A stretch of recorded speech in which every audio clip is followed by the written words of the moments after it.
Coolants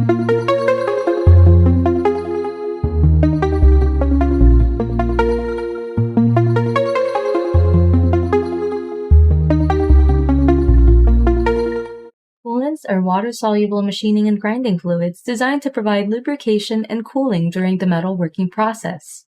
It reduces friction and wear and prevents rust and corrosion, thereby ensuring optimum tool life and surface finish. At Fluid Solutions, we're dedicated to helping you understand the different types of machining and grinding fluids and to give you tips on how to make sure that the coolant is in tip-top shape.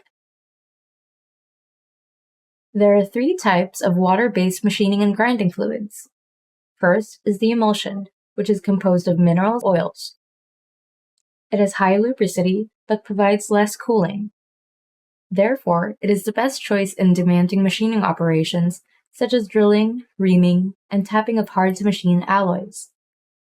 It is not recommended for light machining and grinding operations, as it has less cooling, prone to high biological activity, and short sump life. The next type is synthetic.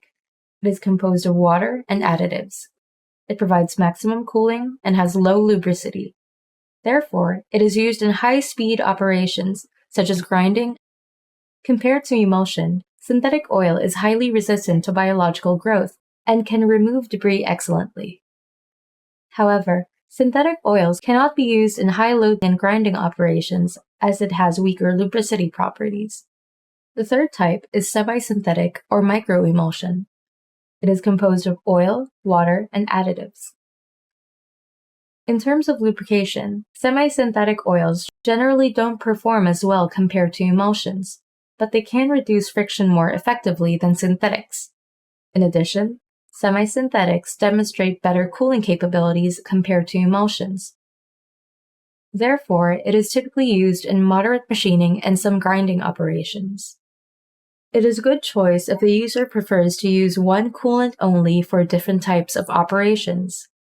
Regardless of your choice, it is important to make sure that the coolant is in tip-top shape. The primary method to ensure that it's in good condition is to verify that it's in the right concentration. This ensures the user of a long tool life and an excellent workpiece surface finish. Checking the concentration also prevents bacterial growth in the coolant, thereby eliminating foul odor or smell. To check the concentration, you will need a refractometer, an instrument that indicates the concentration of the coolant diluted in water. But before checking the concentration, you need to calibrate your refractometer to 0 using distilled water. Once it's been calibrated, the instrument is ready to use. As the coolant is being used and circulated multiple times throughout the system, the bioresistance of the coolant can be compromised. To minimize this, one has to maintain the pH level. The normal level is 8.8 and above, an alkaline environment where bacteria and fungi do not thrive in. For this process, you will be needing a pH meter. You need to calibrate your instrument using a calibrating fluid or a buffer solution.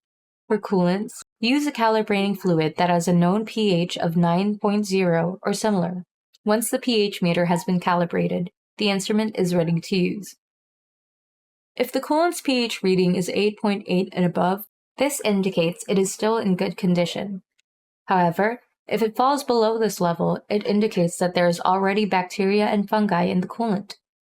Physical signs like foul odor, discoloration, and formation of slime and soaps are also evident. We need to avoid bacterial growth as this affects the performance of the coolant.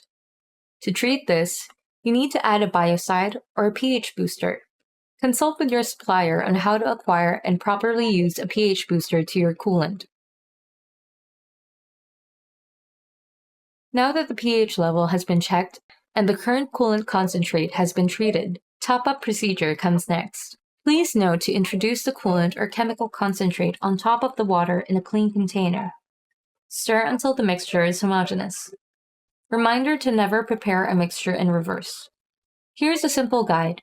If the concentration is high, top up with a weaker mix. If the concentration is low, top up with a stronger mix. And if the concentration is at a normal level, top up with normal mix. Once your coolant reaches 6 to 12 months, physical degradation signs will certainly occur. This is manifested in change in color, foul odor, and accumulation of excess debris. In addition, deterioration of cutting performance will also be evident. This is normal as the coolant is being circulated multiple times throughout the system. With these signs, tank cleaning and fill-up will be necessary. There's a right way of doing this to make sure you achieve the full performance of your coolant. Let's start by removing the old coolant together with the dirt and metal debris with the help of a vacuum or dipper. Clean the entire system using a pressure washer. You need to make sure that the system is entirely clean before circulating water to the system with a flushing chemical and biocide. The flushing chemical and biocide eliminate all stubborn debris and bacteria from the system. Let it circulate for at least 3 hours to guarantee that the system is entirely clean. Afterwards, use a vacuum to suck out the circulated water. And that's it. These are the basic guidelines on how to make sure that your coolant is in tip-top shape. If you take care of your coolant, you are ensured that it continues to perform optimally for a longer period of time. Fluid Solutions is with you all the way in taking care of your coolant. Talk to our lubrication consultants or visit our website at fluidsolutions.com.ph.